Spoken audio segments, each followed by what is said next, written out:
नमस्कार दोस्तों, इस वीडियो में आपका हार्दिक स्वागत है। मैं हूं पत्रकार योगेंद्र योगी। दोस्तों, पूर्व उपराष्ट्रपति जगदीप धनखड़ 25 फरवरी को अपने गृह राज्य राजस्थान के चूरू जिले में पहुंचे। यहां वह पूर्व सांसद राम सिंह कस्बा और विधायक रही कमला कस्बा से मिलने उनके घर गए। दरवाजे पर उनको शानदार स्वागत किया गया। इस दौरान उन्होंने गांव के ही एक शख्स से मजाकिया लहजे में कहा कि अच्छा हुआ आपने अपने दाढ़ी नहीं रखी है। जगदीप धनखड़ ने कहा कि दाढ़ी वालों को देखते ही मैं डर जाता हूँ। मेरा ओएसडी भी अपनी दाढ़ी से मुझे डराता है। हालांकि यह बात उन्होंने मजाकिया अंदाज में हंसते हुए कही, लेकिन अभी उनका यह बयान जो है वो सोशल मीडिया पर तेजी से वायरल हो रहा है। लोग इसको लेके तरह तरह के कमेंट कर रहे हैं। धनखड़ के दाढ़ी वाले बयान को लेकर सियासी गलियारों में भी खूब चर्चा हो रही है। कोई इसे सामान्य बता रहा है तो कोई किसी का कहना है कि इसके जरिए उन्होंने दाढ़ी रखने वाले एक वर्ग विशेष को टारगेट करने का काम किया है।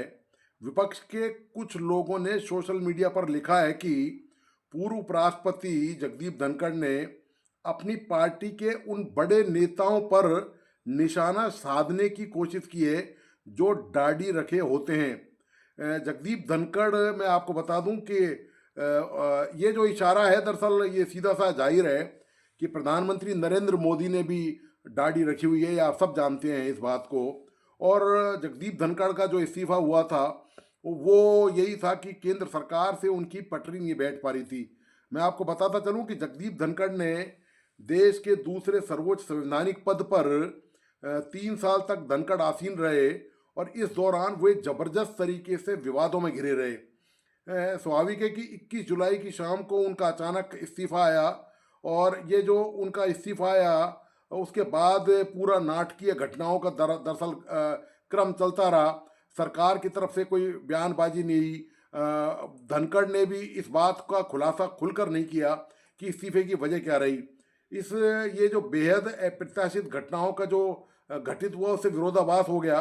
विपक्ष, जिसने अतीत में धनखड़ को एक पक्षपाती व्यक्ति के रूप में चित्रित किया था और कहा था कि उन्होंने उपराष्ट्रपति पद की गरिमा को ठेस पहुंचाई है, अब ये दावा उस समय दावा किया गया कि सत्ताधारी पार्टी ने उन्हें बिना किसी औपचारिक प्रक्रिया के पद से हटा दिया है और इस पर उन्होंने आश्चर्य व्यक्त किया। मैं आप बता दूं कि भारत में उपराष्ट्रपति राज्यसभा के पदेन अध्यक्ष के रूप में कार्य करते हैं। यह एक संवैधानिक पद है और अध्यक्ष के रूप में उनसे अपेक्षा की जाती है कि वे अपने व्यक्तिगत राजनीतिक विचारों के बावजूद एक एम्पायर की भूमिका निभाएं, न कि खिलाड़ी की। 74 वर्षीय धनखड़ का उपराष्ट्रपति के रूप में कार्यकाल और उससे पहले पश्चिम बंगाल के राज्यपाल के रूप में उनका कार्यकाल, वकील से राजनेता बने धनखड़ के तीव्र उत्थान का दौर रहा। राजस्थान के झुंझुनू से ताल्लुक रखने वाले और जाट समुदाय से संबंध रखने वाले धनखड़ जनता दल और कांग्रेस के समय बिताने के बाद 2003 में भाजपा में शामिल हुए और 2016 में भाजपा के विधि एवं कानूनी मामलों के विभाग के राष्ट्रीय संयोजक नियुक्त किए गए।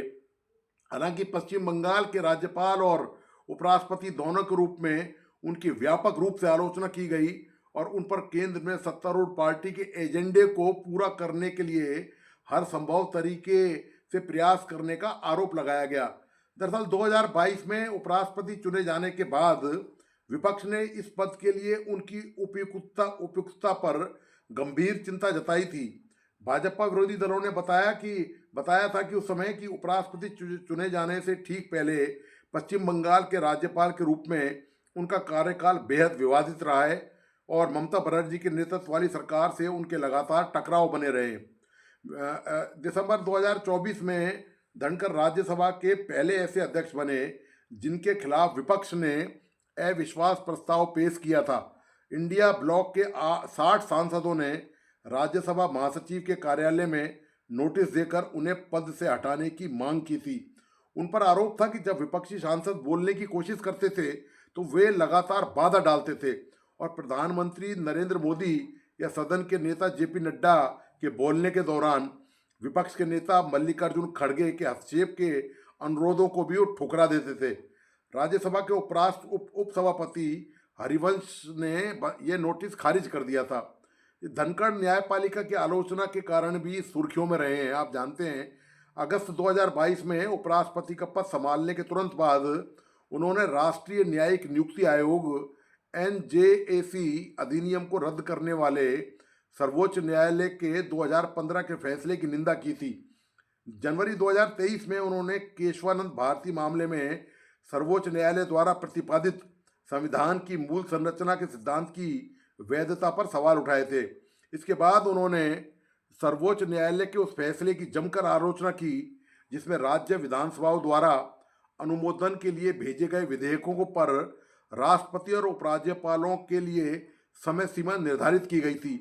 हाल ही में आप पता ही होगा कि दिल्ली उच्च न्यायालय के तत्कालीन न्यायाधीश यशवंत वर्मा के आवास पर लगी आग में कथित तौर पर जले हुए नोटों की बरामदगी के मामले में उन्होंने ये जो आयोग था इसके कानून पर फिर से चर्चा शुरू की। धनखड़ ने अपने कार्यकाल की समाप्ति से 2 साल पहले उपराष्ट्रपति पद से अचानक इस्तीफा देने के अपने निर्णय के लिए स्वास्थ्य कारणों का हवाला दिया था। राष्ट्रपति द्रौपदी मुर्मू को लिखे अपने इस्तीफे पत्र में उन्होंने कहा था कि वे स्वास्थ्य को प्राथमिकता देने और चिकित्सा सलाह का पालन करने के कारण पद छोड़ रहे हैं। हालांकि इस स्पष्टीकरण को कोई स्वीकार नहीं कर रहा था।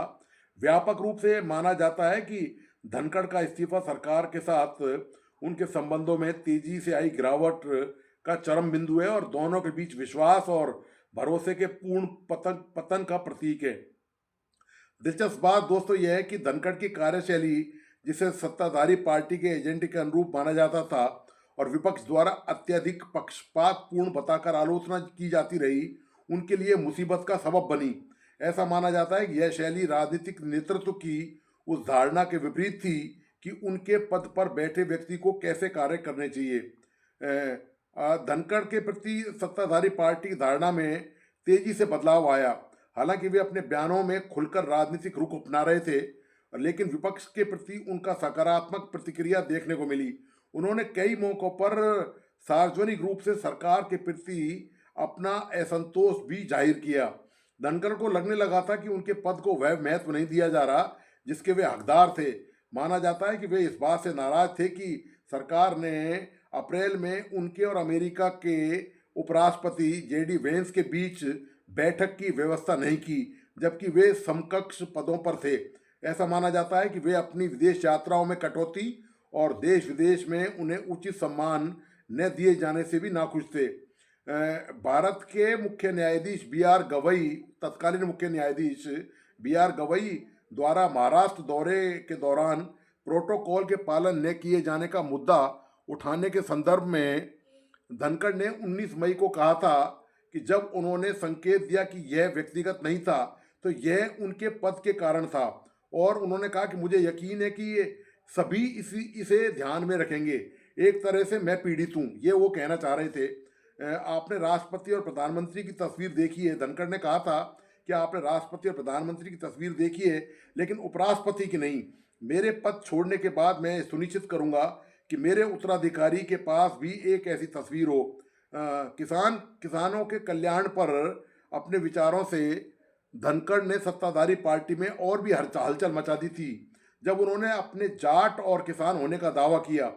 3 दिसंबर 2024 को दिल्ली स्थित भारतीय कृषि अनुसंधान परिषद में आयोजित एक कार्यक्रम में, जहां केंद्रीय कृषि मंत्री शिवराज सिंह चौहान भी उनके साथ मंच साझा कर रहे थे, धनखड़ ने कहा था कि कृषि मंत्री महोदय, आपके लिए हर पल महत्वपूर्ण है। मैं आपसे आग्रह करता हूं और भारत में दूसरे सर्वोच्च संवैधानिक पद पर आसीन व्यक्ति होने के नाते मैं आपसे निवेदन करता हूं कि कृपया मुझे बताएं कि क्या किसानों से कोई वादा किया गया था और उसे पूरा क्यों नहीं किया गया। हम उस वादे को पूरा करने के लिए क्या कर रहे हैं। पिछले साल आंदोलन हुआ था और इस साल भी हो रहा है और समय बीतता जा रहा है लेकिन हम कुछ नहीं कर रहे। तो ये दोस्तों टकराट धनखड़ की केंद्र सरकार से लगातार बनी रही। अपनी उपेक्षाओं का दर्द वो जगह जगह उंडेलते रहे, अपनी भावनाओं का इज़हार करते रहे। और ये जो दाढ़ी वाला प्रसंग है, ये भी कहीं ना कहीं उनका जो दबा हुआ लावा है, उनके मन में जो खदबदा रहा है, वो सीधा सीधा आक्रामक रूप से कुछ नहीं कह रहे, लेकिन दाढ़ी का बहाना बनाकर, दाढ़ी की आड़ लेकर उन्होंने जो तंज कसा है, इससे साफ जाहिर है कि उनका 36 से आंकड़ा केंद्र सरकार और भारतीय जनता पार्टी से हो गया था और निश्चित तौर पर वहाँ उनका अब कोई ठिकाना नहीं बचा था। तो दोस्तों, आपका आज का विश्लेषण कैसा लगा? प्लीज़ अपने लाइक एंड कमेंट के साथ बताइए और इस वीडियो को अपने दोस्त और परिजनों को शेयर करना नहीं भूलें।